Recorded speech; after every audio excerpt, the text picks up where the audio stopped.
Hello to everyone. सो आज हम लोग डिस्कस करेंगे एक next question with respect to the corporate governance paper. The question is write in detail note on current issues in banking industry regarding corporate governance. तो banking industry में corporate governance के regarding हमसे बातें पूछी गई है, तो उसको एक कॉमन आंसर इस चीज़ में रहेगा। बैंकिंग इंडस्ट्री के रिगार्डिंग कॉर्पोरेट गवर्नेंस के ऊपर कोई भी क्वेश्चन आ जाए उसका कॉमन आंसर यही रहने वाला है। सो ये कहते हैं presently, Indian banking sector comprises of scheduled and non-scheduled banks, cooperative banks, commercial banks, dominated by government-managed banks, including public sector banks, nationalized bank, rural banks etcetera. तो बेसिकली इस पूरे सेंटेंस में इन्होंने हमें क्या बता दिया कि इंडिया के अंदर कौन कौन से बैंक्स हैं। तो इसमें इन्होंने बताया कि भाई हमारे पास शेड्यूल्ड बैंक्स हैं, ठीक है, अपने पास जो हैं नॉन शेड्यूल बैंक्स हैं, शेड्यूल बैंक्स हैं, नॉन शेड्यूल बैंक्स हैं, नॉन शेड्यूल बैंक्स के अलावा कोऑपरेटिव बैंक्स हैं, ठीक है, कमर्शियल बैंक्स हैं, dominated by the commercial banks हो गए, dominated by the government managed banks including public sector banks हैं, ठीक है, पब्लिक सेक्टर बैंक्स हो गए, नेशनलाइज्ड बैंक्स हो गए, रूरल बैंक्स हैं, ठीक है। तो ये सबसे पहले आपको ये लिख लेना है कि भाई अपने पास कौन कौन से टाइप के बैंक्स हैं। तो शेड्यूल्ड बैंक्स हैं, नॉन शेड्यूल्ड बैंक्स हैं, कोऑपरेटिव बैंक्स हैं, कमर्शियल बैंक्स हैं, ओके, और आपके पब्लिक सेक्टर बैंक हैं, नेशनलाइज्ड बैंक्स हैं, रूरल बैंक्स हैं, ये सब। These banks in our country, अब ये एक अलग सा सेंटेंस आप बना देंगे कि ये जो बैंक्स हैं, चाहे वो शेड्यूल्ड बैंक्स हो, नॉन शेड्यूल्ड बैंक्स हो, कोऑपरेटिव बैंक्स हो, कमर्शियल बैंक्स हो, पब्लिक सेक्टर बैंक्स हो, नेशनलाइज्ड बैंक्स हो, रूरल बैंक्स हो, these banks in our country यानी कि इंडिया के अंदर have been established under different statutes. Statutes का मतलब है कानून। तो अलग अलग कानूनों के अंदर ये जो बैंक्स हैं अपनी कंट्री में इस्टेब्लिश्ड हुए हैं। Majorly banks are govern by, अगर आप कहो कि भाई मेनली कौन सा एक्ट है, जैसे कंपनीज़ के लिए कंपनीज़ एक्ट 2013 है, ठीक है, तो वैसे बैंक्स मेजरली कौन से एक्ट से गवर्न होता है, तो इन्होंने बताया majorly banks are govern by banking regulation act 1949। Majorly यानी कि मेन एक्ट जो है वो ये है। The State Bank of India is govern by State Bank of India act 1955। तो स्टेट बैंक ऑफ इंडिया आपको पता होगा ये सरकारी बैंक है, तो इसके लिए इन्होंने पार्लियामेंट के अंदर एक अलग सा एक्ट बना दिया जिसको कहते हैं state Bank of India act 1955, ठीक है। तो एसबीआई के ऊपर अपना पर्टिकुलर एक्ट जो एसबीआई एक्ट 1955 है वो भी लगेगा, और जो ये बैंकिंग रेगुलेशन एक्ट है 1949 ये भी लगेगा।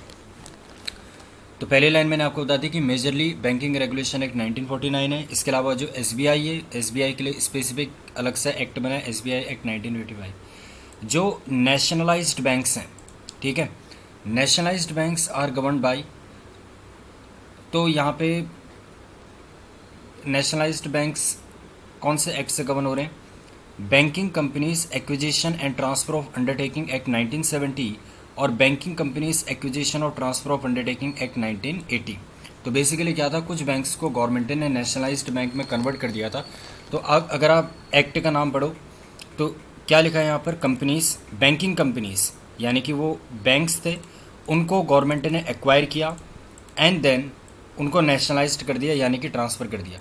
अंडरटेकिंग का मतलब क्या हो गया? अंडरटेकिंग का मतलब हो गया एसेट्स एंड लाइबिलिटीज़। तो एक्ट का नाम कैसे याद रखोगे? बैंकिंग कंपनीज़ को एक्वायर किया, ट्रांसफ़र कर दिया अंडरटेकिंग, और उसके रिगार्डिंग एक्ट आ गया 1980। तो एक ही एक्ट का नाम याद रखते हैं यहाँ पे। तो पहला हो गया अपना कि कॉमन कौन सा एक्ट हो गया, banking regulation act 1949।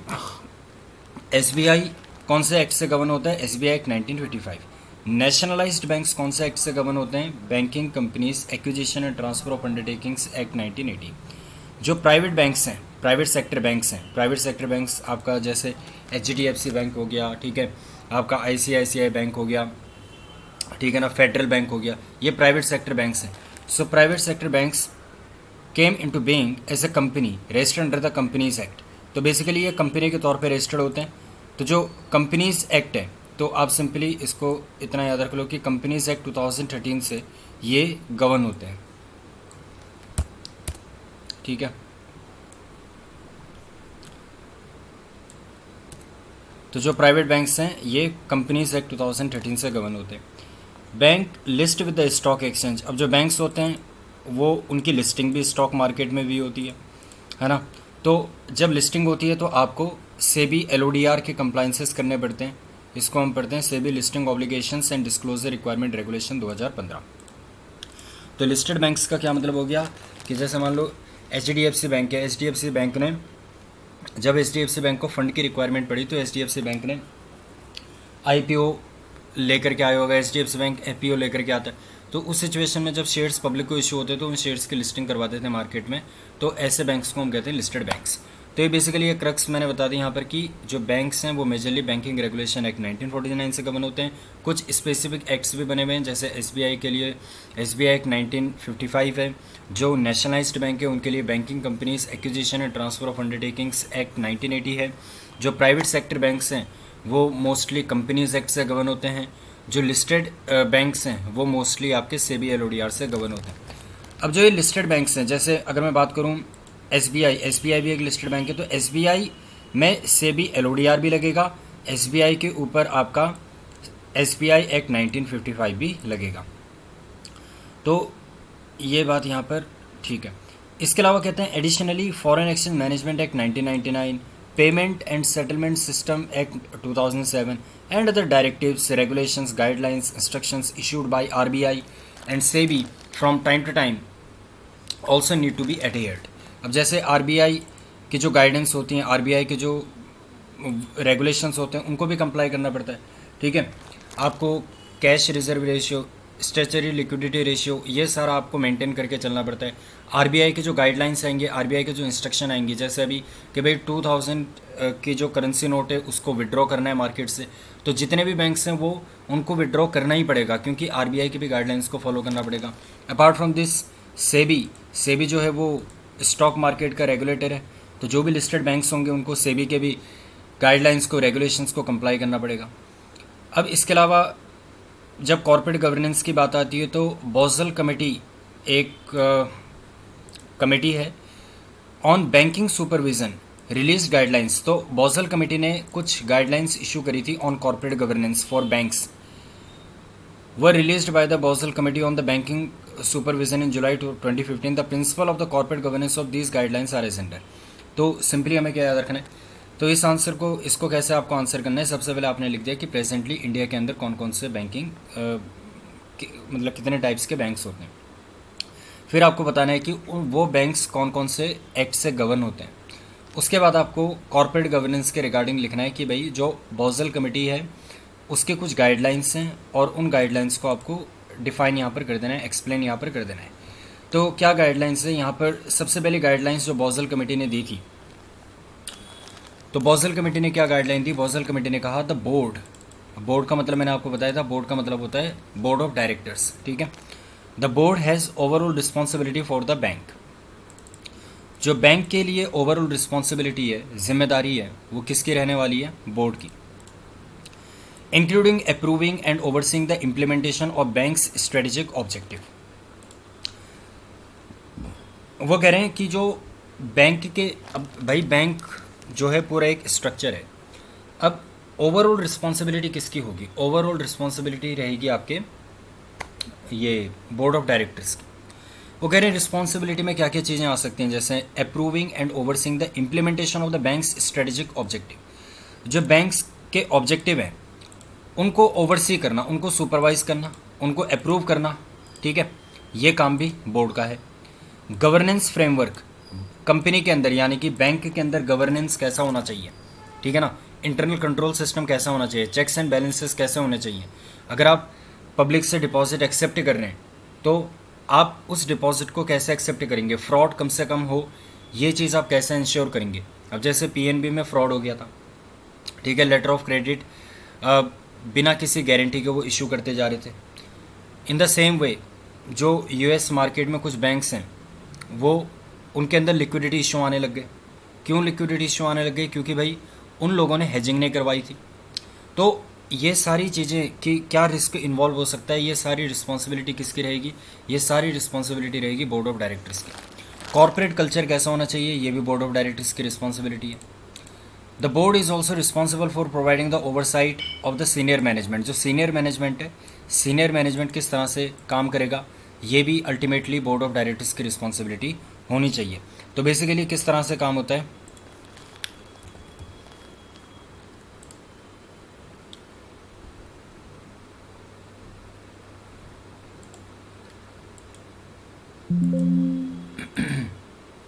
Okay so मैंने आपको बताया कि भाई ओवरऑल रिस्पॉन्सिबिलिटी जो है बोर्ड की रहेगी। अब टॉप में कौन आ जाता है, टॉप में आ जाते हैं आपके, टॉप में तो आ गया आपका बोर्ड। बोर्ड के नीचे कौन होते हैं, टॉप मैनेजमेंट वाले लोग होते हैं, ठीक है। तो जो टॉप मैनेजमेंट वाले लोग होते हैं ये क्या लेकर के आते हैं, ये टॉप मैनेजमेंट वाले लोग स्ट्रेटजीज वगैरह लेकर के आते हैं। फिर बोर्ड मीटिंग होती है, उस बोर्ड मीटिंग में बोर्ड ऑफ डायरेक्टर्स की जो मीटिंग होती है, उस बोर्ड मीटिंग में सभी डायरेक्टर्स बैठे होते हैं और जो टॉप मैनेजमेंट के रिप्रेजेंटेटिव्स होते हैं, जो टॉप हेड होते हैं, ठीक है ना, जो इनके मैनेजर्स लेवल के लोग होते हैं, उन लोगों को इस मीटिंग में इनवाइट किया जाता है कि आप भाई आप कुछ स्ट्रेटजी समझाना चाह रहे हैं बोर्ड को, तो ये स्ट्रेटजी एक्सप्लेन करते हैं। अगर बोर्ड को स्ट्रेटजी समझ आती है तो बोर्ड कहता है ठीक है इस स्ट्रेटजी को इम्प्लीमेंट कर देते हैं। तो इस तरह से फंक्शनिंग बेसिकली बैंक्स में या किसी भी कंपनी में चलती है। तो अब ये क्या कहना चाह रहे हैं यहाँ पर कि the board is also responsible for providing oversight of the senior management. Senior management को भी ओवरसाइट देने में किसकी रिस्पॉन्सिबिलिटी रहेगी, बोर्ड की रिस्पॉन्सिबिलिटी रहेगी। Board members should be and remain qualified. जो बोर्ड मेंबर्स हैं, बोर्ड मेंबर्स मतलब जो बोर्ड के डायरेक्टर्स हैं, वो क्वालिफाइड होने चाहिए, remain qualified individually and collectively for their position. जो भी इनकी पोजीशन है, तो एक बोर्ड के अंदर आपका क्या होना चाहिए, कॉम्पोजिशन। जितने बोर्ड के अंदर डायरेक्टर्स बैठे हुए हैं वो अलग अलग मतलब वर्सेटाइल होने चाहिए, उनको अलग अलग फील्ड की नॉलेज होनी चाहिए। तो वो क्वालिफाइड होने चाहिए डिसीजन मेकिंग के लिए, इंडिविजुअली भी और कलेक्टिवली भी। तो ये दो बातें मैंने समझा दी। तीसरी बात, under the direction and oversight of the board. जो बोर्ड की निगरानी में, बोर्ड यानी कि board of directors, senior management should carry out and manage the banks activities in a manner consistent with the business strategy, risk appetite, remuneration and other policies approved by the board. तो मैंने बताया ना approved by the board, यानी कि फिर से मैं बताता हूँ कि बोर्ड ऑफ डायरेक्टर्स की मीटिंग होगी और उसमें जो टॉप मैनेजमेंट के रिप्रेजेंटेटिव्स होंगे वो अपने अपने एजेंडा आइटम्स लेकर के आएंगे, बोर्ड फिर उन्हें अप्रूव करता है। अब बोर्ड ने जो अप्रूव कर दिया वो अप्रूव्ड चीज़ को ही आप क्या कर पाएंगे, सीनियर मैनेजमेंट क्या कर पाएगा, उसको एग्जीक्यूट कर पाएगा, मैनेज कर पाएगा, ठीक है। तो यहाँ पर क्या कह रहे हैं, अंडर द डायरेक्शन, यानी कि सीनियर मैनेजमेंट को किसकी निगरानी में काम करना चाहिए, बोर्ड की निगरानी में काम करना चाहिए, क्योंकि ultimate answerability, ultimate responsibility, accountability किसकी रहने वाली है, बोर्ड की रहने वाली है। तो senior management should carry out, यानी कि सीनियर मैनेजमेंट को काम करना चाहिए and manage the banks activities in a manner consistent with the business strategy. Senior management को बिजनेस स्ट्रेटजी, उस बिजनेस स्ट्रेटजी को फॉलो करना चाहिए जो बोर्ड ने अप्रूव कर रखा है, उस रिस्क एपेटाइट के अकॉर्डिंग काम करना चाहिए जो बोर्ड ने अप्रूव कर रखा है, उस रेम्यूनरेशन लेवल पर काम करना चाहिए जो बोर्ड ने अप्रूव कर रखा है। अब मान लो कि भाई कोई सीनियर मैनेजमेंट में जनरल मैनेजर लेवल का पर्सन है, ठीक है, उसकी मंथली रेम्यूनरेशन बोर्ड ने अप्रूव कर रखी है 1.5 लाख रुपये पर मंथ। अब वो जो अपने को रेम्यूनरेशन दे रहा है वो 3 लाख रुपये की दे रहा है, तो ये गलत है, ठीक है ना। तो जो भी काम होना चाहिए वो under the supervision, under the direction, under the control of the board होना चाहिए। In a group structure, group structure का क्या मतलब हो गया, ग्रुप स्ट्रक्चर का मतलब हो गया कि भाई जो जैसे मान लो HDFC बैंक है, तो HDFC बैंक की अलग अलग कंपनीज़ हैं, कुछ एक प्योर बैंकिंग सेक्टर में है, ठीक है, कोई आपका इंफ्रास्ट्रक्चर के सेक्टर में है, कोई आपका इंश्योरेंस के सेक्टर में है। तो ये लोग क्या करते हैं, ये अलग अलग कंपनीज ओपन कर देते हैं। बैंकिंग फील्ड से रिलेटेड एक कंपनी बना दी, इंफ्रास्ट्रक्चर के रिगार्डिंग दूसरी कंपनी बना दी, इंश्योरेंस के रिगार्डिंग तीसरी कंपनी बना दी, ठीक है ना। इन द सेम वे अगर मर्चेंट बैंकर इन्हें बनना है तो उसके लिए इन्होंने तीसरी कंपनी बना दी। तो ये अल्टीमेटली है तो एक ही ग्रुप, HDFC का ग्रुप है ये, ठीक है। तो अब ये ग्रुप के रिगार्डिंग क्या कहना चाहते हैं, ग्रुप के रिगार्डिंग ये कह रहे हैं in a group structure the board of the parent company, जो हेड कंपनी है, board of the parent company has the overall responsibility for the group. जो पेरेंट कंपनी है, पेरेंट कंपनी मतलब जैसे ये टाटा से आपको अच्छे से समझ आएगा, टाटा सन्स जो है टाटा सन्स होल्डिंग कंपनी है, ठीक है। टाटा सन्स के अंडर में अलग अलग तरह की कंपनी आती हैं, टाटा तनिष्क हो गया, टाटा मोटर्स हो गया, ठीक है, टाटा नियो हो गया, अलग अलग तरह की कंपनीज आती हैं इसके अंदर। तो ये क्या कह रहे हैं, इन अ ग्रुप स्ट्रक्चर, ये भी ग्रुप स्ट्रक्चर हो गया एक तरीके से। The board of the parent company, यानी कि जो टाटा सन्स का बोर्ड है, has the overall responsibility for the group, ठीक है। तो ओवरऑल रिस्पॉन्सिबिलिटी किसकी होती है? जो ग्रुप स्ट्रक्चर के केस में ओवरऑल रिस्पॉन्सिबिलिटी पेरेंट कंपनी के बोर्ड की होगी। तो भाई जो डायरेक्टर्स होंगे, जो बोर्ड ऑफ डायरेक्टर होंगे, वो टाटा सन्स के भी होंगे। जो बोर्ड ऑफ डायरेक्टर्स होंगे वो टाटा मोटर्स के भी होंगे। जो बोर्ड ऑफ डायरेक्टर्स होंगे वो टाटा आपके कैपिटल के भी होंगे। जो बोर्ड ऑफ डायरेक्टर्स होंगे वो टाटा कंसल्टेंसी सर्विसेज के भी होंगे। तो अल्टीमेट रिस्पॉन्सिबिलिटी किसकी रहेगी ग्रुप कंपनी में? जो पेरेंट कंपनी है, ठीक है। उसके अलावा ये क्या कह रहे हैं? Bank should have an effective independent risk management function under the direction of the chief risk officer. तो बैंकिंग सेक्टर में जो चीफ रिस्क ऑफिसर होता है वो बहुत इंपॉर्टेंट पोस्ट होती है। तो इन्हें क्या करना पड़ता है भाई? रिस्क को असरटेन करना पड़ता है।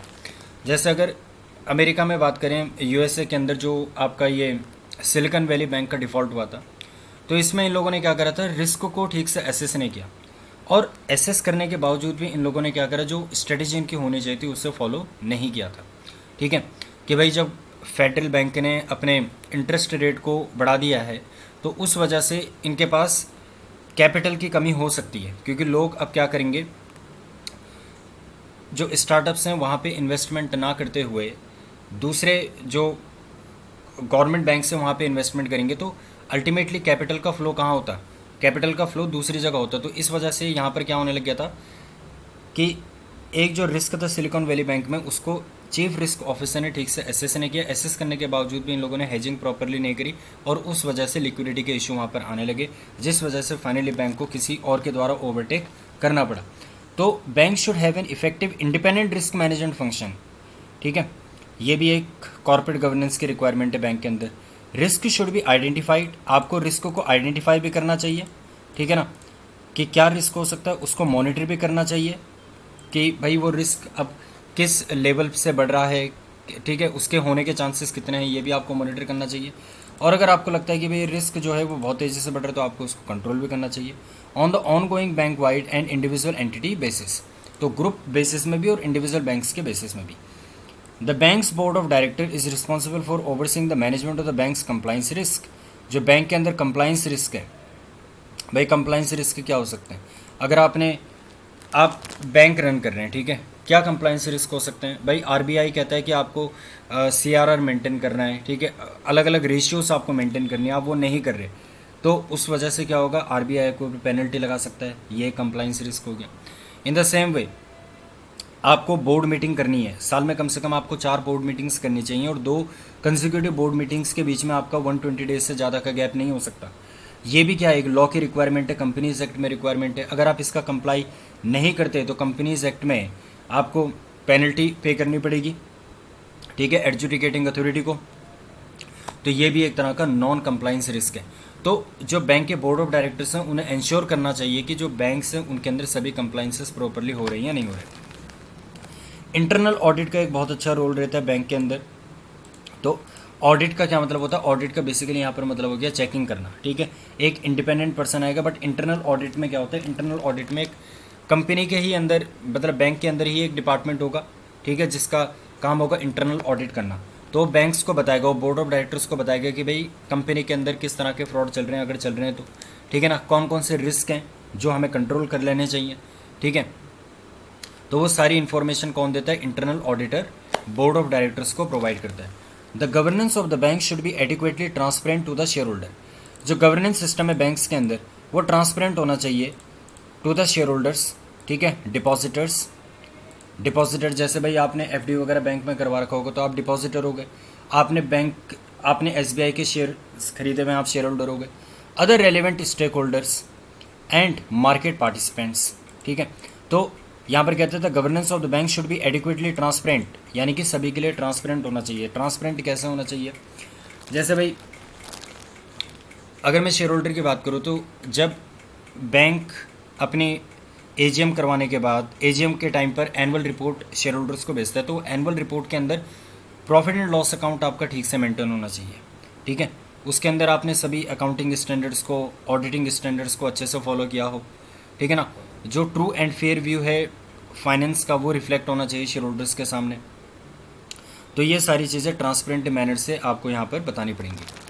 तो ये पूरा आपको बैंकिंग सिस्टम में किस तरह से कॉर्पोरेट गवर्नेंस होता है ये मैंने आपको बता दिया है।